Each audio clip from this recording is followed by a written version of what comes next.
and select idle to go back.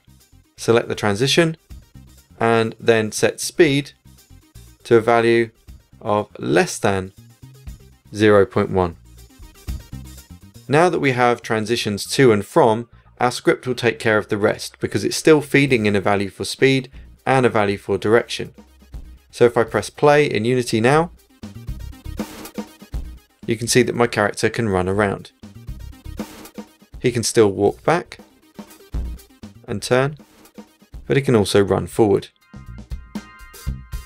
We don't want our character to just be running around arbitrarily, we want to have our camera follow him. So let's make sure play is switched off, select the main camera, and then from the scripts folder drag on third person camera. This third person camera relies on a transform position to be added to the robot. So select the robot and drag and drop on the prefab that we've created for you called CamPos. CamPos should now be a child object of the robot, and if you select the translate tool, you should see where it is in the world.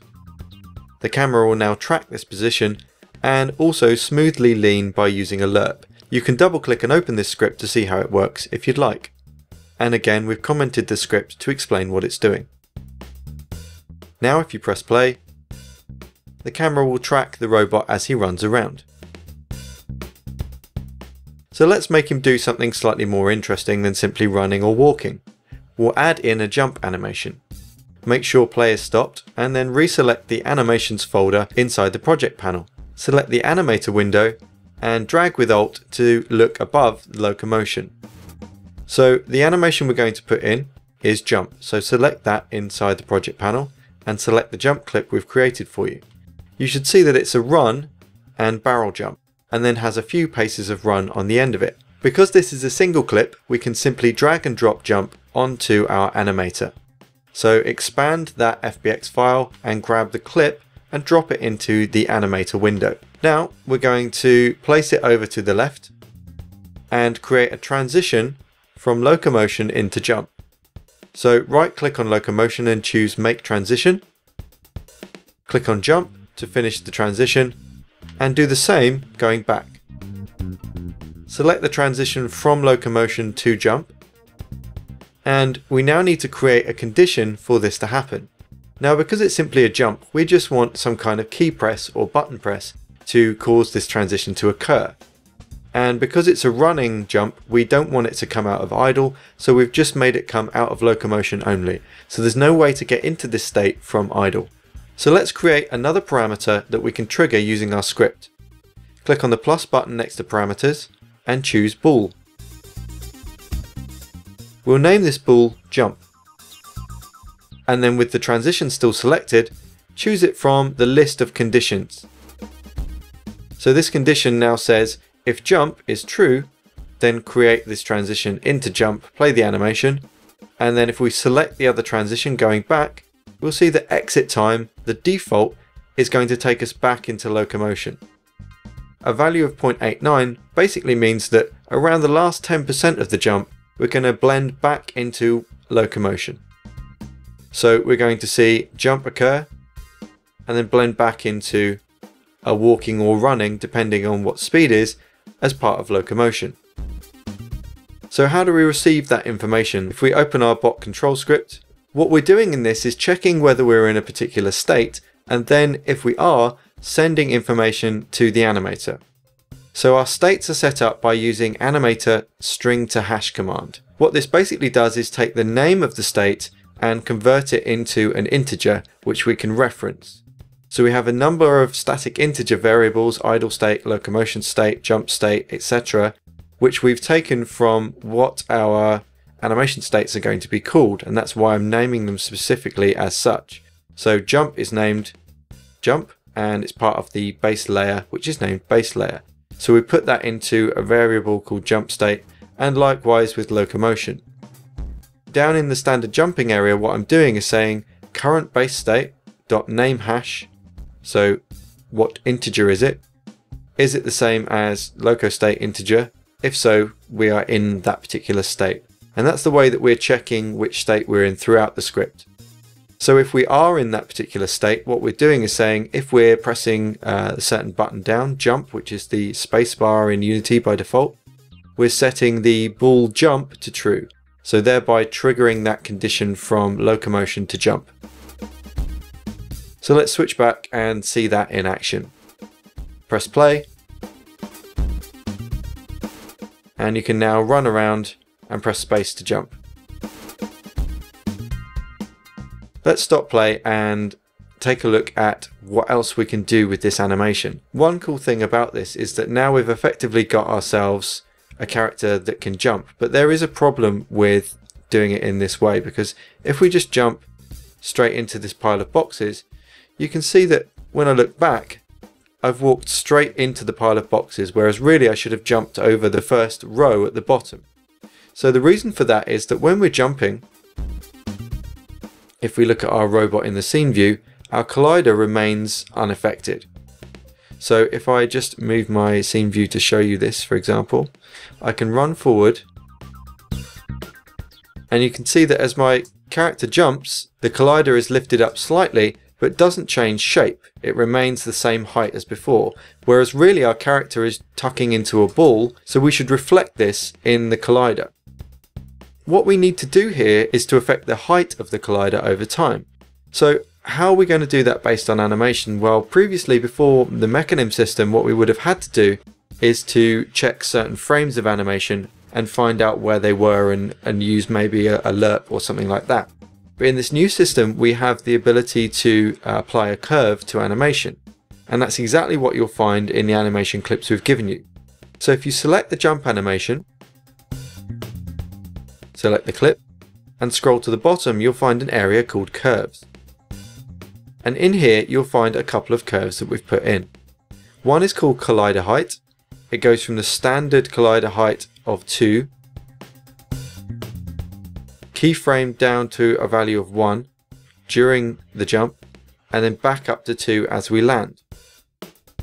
So what we can do with this is use this value collider height, pass it into our animator, and then use the script to set the collider for us.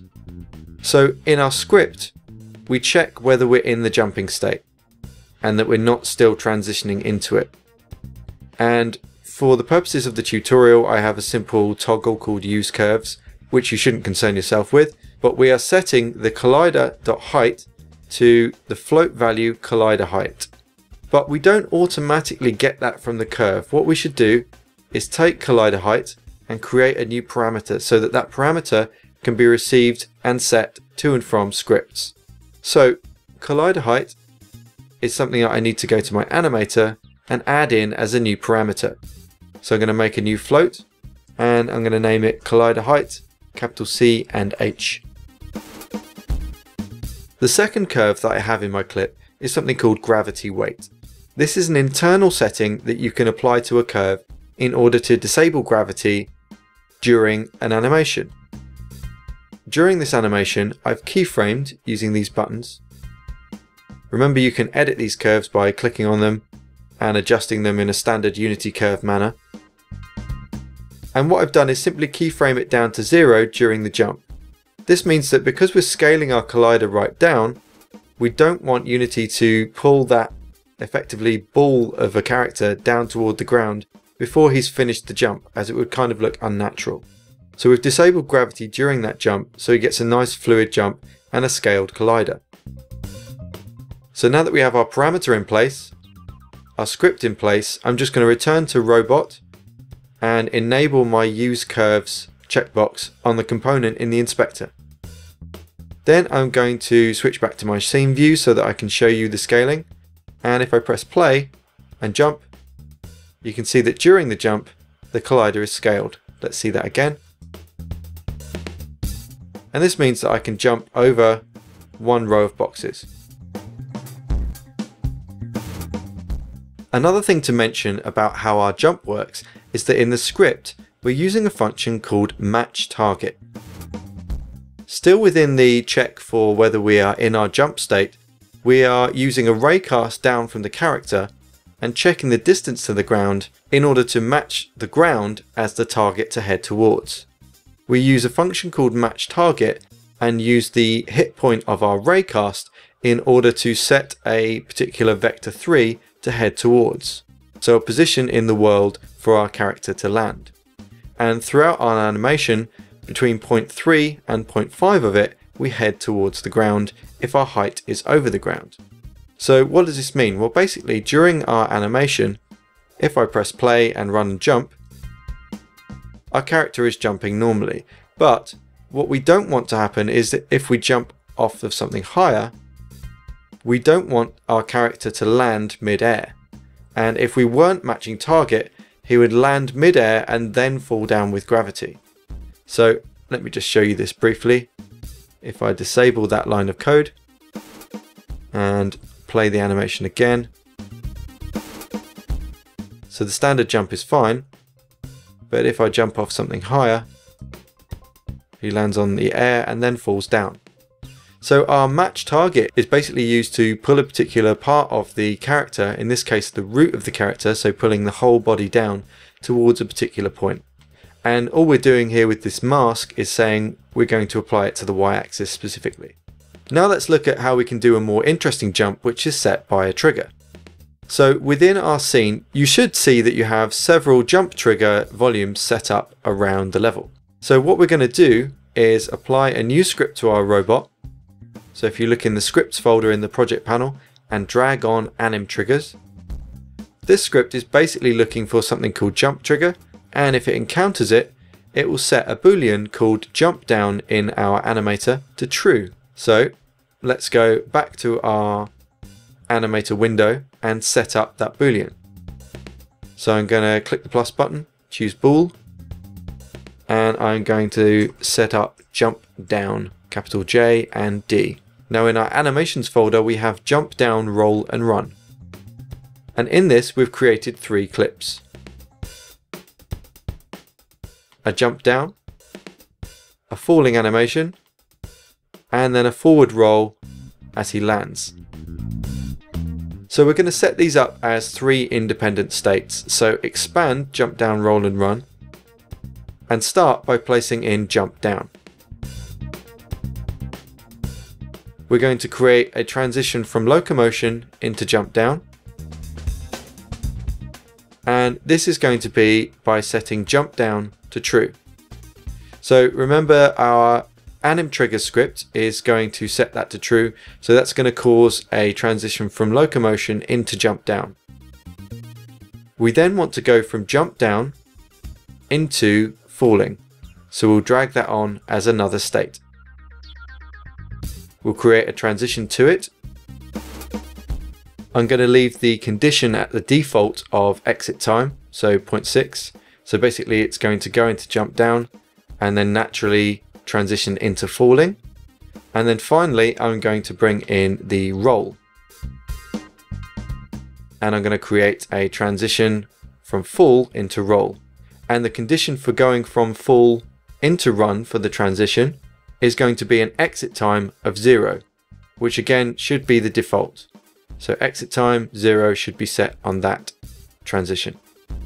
Then finally, I'm going to make a transition from roll back into locomotion. I'm going to select that transition, and yet again you should see that exit time is the default parameter for this. So it should say a value of 0.86. So now there's one final thing that I need to do before we see this in action. So if we have a look into our animations and select jump down, roll, run, what you'll see in the jump down animation is we have the use of curves yet again. This time we have gravity weight as we used before, so we're disabling gravity as he launches. And this time we have something called collider Y coming into play. What I've done here is used collider Y to set the vertical center for the collider down slightly. So I'm going from a value of 1 to a value of 0.6. So this occurs during my jump down clip. During fall, I maintain the value of 0.6. And then in the roll, I take collider Y from 0.4 up to a value of 1. So that basically means that as the guy is jumping down, the collider will move to below where it would normally be so that the feet can land on the ground and the roll can occur without digging into the ground, Now because we've used this curve, we'll need a matching parameter collider Y to receive that information. So I'm going to copy that, make a new float, and name it collider Y.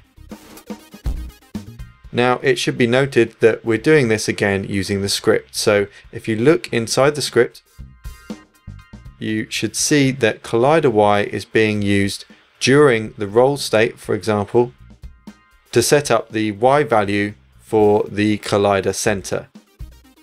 So let's see this in action finally. Press play and we'll run our character, and when he hits the trigger, he should roll and bash through the boxes. And if we show this and pause it, what we can do is have a look at our scene view and see how that collider is being affected over time. So if I select my robot and step through, you can see that as he hits the trigger, his collider is rescaled and then returns to the correct height as he lands. Now let's look at how we can use IK with Mecanim. So in Mecanim we can use IK for the hands and feet, and we can do look at for the head. What we're going to do is make our head look at a particular object in the game. We've added in this enemy object, which currently just sits in the sky and rotates slowly. What we want to do is make our character look at that object in the sky using IK, and then because this is Unity, we're going to make him fire some lasers at it too. So we'll start off by looking at how we do that inside the script. So open up the bot control script, and if you locate the area called look at enemy, you can see that if we're pressing fire button 2, which by default is the left hand alt key on the keyboard, we're using set look at position to make the head point at the enemy position. So the look at is specifically designed to work with the head, and then we simply pass in a vector 3. So enemy is already set up to find the object called enemy in the hierarchy, and we're looking at that.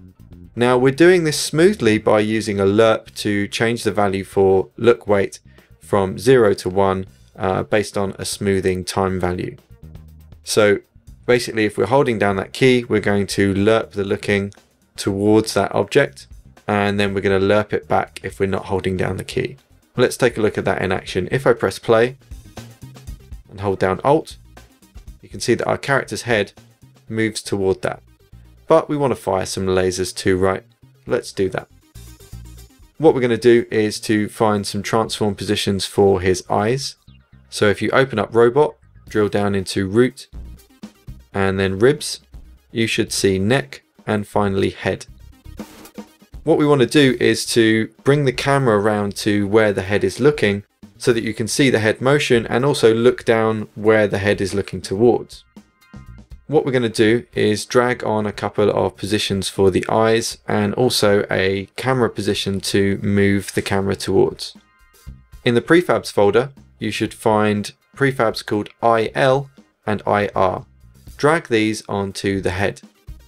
Basically, these are two transform positions that we've set up to act as a position at which to start a line renderer to act as our laser. We've also made this for you as a prefab because we're lovely people. So let's have a look at how we're going to actually apply this. So if you select the head, what we're going to do is to find a script in the scripts folder called laser eyes. We'll drag that on, and you'll see that it also requires an audio source onto which we'll grab the laser sound clip from the sound folder, and then the script itself requires a line renderer. So back in prefabs, find the laser line renderer and drop it on. Let's have a quick look at how laser eyes works. So if we open it up, you can see that we are creating new line renderers from the prefab. We're creating positions based on IL and IR, and we're instantiating those lasers when that particular button is pressed. So we're looking at the bot control script, we're using look weight, and we're detecting if it's been set to a value of more than 0.9, and if we haven't already shot it, then we're going to instantiate both lasers. So that look weight is basically when we are moving into using IK for look at rather than animation. So we're then playing the audio and the lasers will already be there. So if the look weight then goes down again, we destroy the 2 lasers, we allow the shot to be done again, and we stop the audio. Now down at the bottom, all we're simply doing here is setting the positions for our line renderers to be from the eye to the enemy. So they're coming from those 2 points and ending at the enemy's position. So now if we press play and walk around, if I hold down the Alt key, you can see he's firing lasers up at the enemy object. But we also want to move our camera into the right position so that we can see this in action. So what we're going to do is to go into our prefabs folder, find look at pos prefab, and drop it onto the head as well. So basically our script for our camera, third person camera, is looking for this particular look at pos object. And if it finds it, then look at pos is going to alert between those positions. So if we're currently holding down the Alt key and it can find that particular transform, i.e. if you've reached this point in the tutorial, then you can alert between those 2 points and go back when we're not holding it down. So now that we've put that into the game, and if we press play and hold Alt, you can see that we get a nice transition of the camera when he's firing at that enemy object.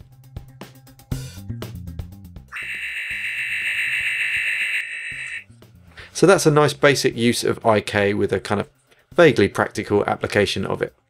Finally, let's look at how we can use body masking to play animation on a particular part of the body. So in our animations folder, I have one final animation to play with, something called wave. So if you select idles wave and press play, you should see the guy waving. Now what we want to do is to apply the animation of the arm waving, but still allow the existing animation of running, walking, or whatever you happen to be doing applied to the rest of the body. So what we can do is create something called a body mask and apply this animation to a new layer of animation in our animator. So open up the animator window and create a new layer. Click on the plus button. I'm going to name this new layer Layer 2 with no space. Then what I'm going to do is to scroll down so I can see the other settings. So you can see that in this we have a setting for masks, one for humanoid. So what I'm going to do is to select my tutorial folder and create an avatar body mask. And I'm going to call this arms only mask. Then I'm going to deselect all the other parts of the body and I'm going to select that as the mask to use. So click on the selection button and choose it from the list. Now what you can also see here is we have blending set to override. Now the cool thing about this layer based animation is that you can additively add animation or you can override it. In this instance we're going to override it, so we're going to override the animation that's currently on that part of the body and make him wave. But you can also additively add it. So for example, if you have a character in a game that's running around and their upper torso is kind of heaving because they're getting tired, then you can create animation that's just that additional bend and additively add it to the animation to create a much more realistic character animation. In this instance, all we want to do is add in our wave. And by default, we don't want him to wave. So I'm going to start off by creating an empty state. So right click, create state empty. I don't need to name that anything because nothing's happening, and because it's orange it's the default, which is also what I want to happen. I'm going to go back to my animations folder. I'm going to select idles wave and expand it and grab that waving animation and drop it into my animator. I'm going to create a transition to it and one back to my empty state. I'm going to select the transition that goes to it, and in this, again, because it's just a single action, I'm going to create a button press for it. So I'm going to create a new bool. I'm going to call it wave. And I'm going to set the condition for that to if wave is set to true. So going back to my base layer, because I have this on a separate layer, during any of these states, I can also control animations that occur in my second layer. So let's take a look at how we actually trigger that.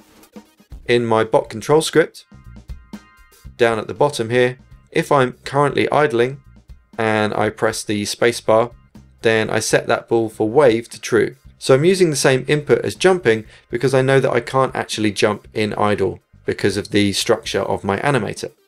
So I use my spacebar again to set that ball for wave to true. And then when I actually enter that state, so I have a current state check for wave state, I set it back to false so that I can wave again in the future. Let's take a look at that in action. If I press play now, I'm idling, and if I tap the spacebar, I can wave. But also if I'm currently doing other animations, so I can fire at my enemy and give him a nice wave too. And you'll see that because this is blended over the top, if I wave and then start running, even though I can't trigger them at the same point in the script, because that is still occurring, it's blended over the animation that I've got. One thing you'll notice here is that if I'm waving and start running, my other arm doesn't start swinging. So you should notice that I can correct this using my body mask. So I've put arms only mask here. But currently I'm overriding my other arm too. So if I set that back to red, I won't be overriding that part. So if I press play again, wave, and start running, you can see the other arm starts swinging as I run. So basically you can do all kinds of things with masking different parts of the body. So if you wanted to have the upper torso, for example, throwing or shooting or doing any kind of other animation, you can use this layer-based animation to blend animation over the top of what you have in your base layer. I hope that gives you some idea of the possibilities of Mecanim in 4.0, and we look forward to all the cool things that you're going to come up with as a result of this new technology. Thanks for watching.